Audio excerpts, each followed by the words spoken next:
আজ বৌদি বানাবে জমজমাট মাটন বিরিয়ানি। চলুন রান্না শুরু করা যাক।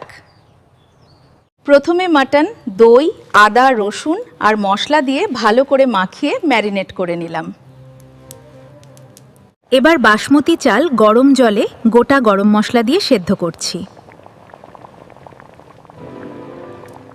বিরিয়ানির জন্য আলু ভেজে সোনালি করে নেওয়া হলো। এবার কষা কষা করে মাটন রান্না হচ্ছে, গন্ধেই জিভে জল। এখন হাঁড়িতে এক এক করে চাল, মাটন আর আলুর লেয়ার বসানো হচ্ছে।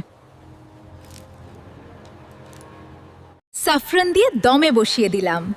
এটাই বিরিয়ানির আসল ম্যাজিক। দেখুন, দম খুলতেই কি দারুণ মাটন বিরিয়ানি তৈরি। গরম গরম পরিবেশন। সবাই মিলে জমিয়ে খাওয়া হচ্ছে।